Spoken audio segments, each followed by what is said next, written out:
민주당 의원들의 막말 퍼레이드는 끝을 모른 채 계속 이어지고 있습니다.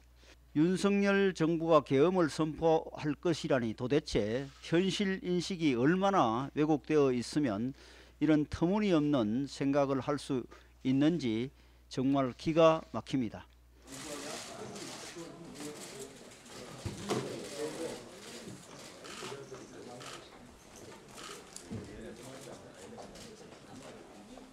민주당 의원들의 막말 퍼레이드는 끝을 모른 채 계속 이어지고 있습니다.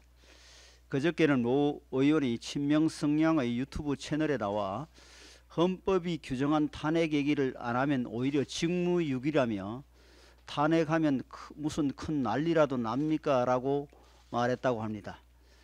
그리고 어제는 또 다른 강경파 초선 의원이 페이스북에 윤석열 정권이 22대 총선에서 조금만 유리한 결과가 나와도 계엄을 선포하고 독재를 강화할 것이라며 민주당은 최소 단독 과반 확보 전략을 통해 윤석열 정권 심판과 계엄 저지선을 확보해야 한다고 썼습니다.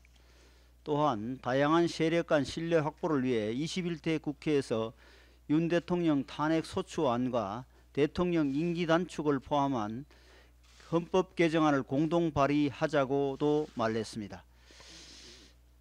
윤석열 정부가 계엄을 선포할 것이라니 도대체 현실 인식이 얼마나 왜곡되어 있으면 이런 터무니없는 생각을 할 수 있는지 정말 기가 막힙니다.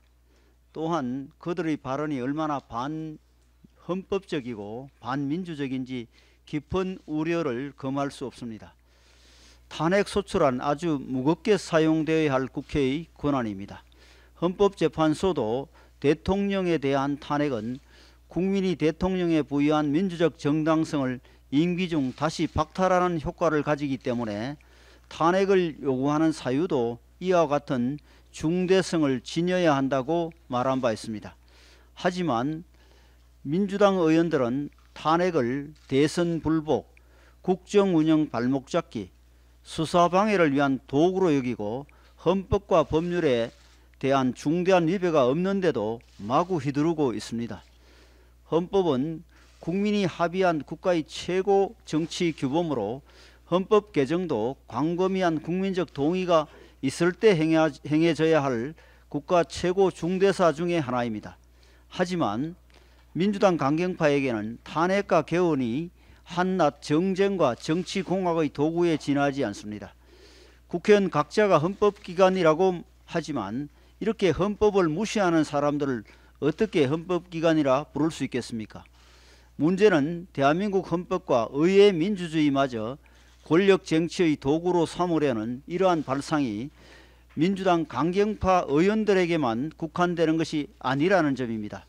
이들 주위에는 또한 개딸이라고 불리는 극단적 추종자 집단이 포진해 팬덤 정치를 형성하고 날이 갈수록 민주당의 비민주화를 심화시키고 있습니다.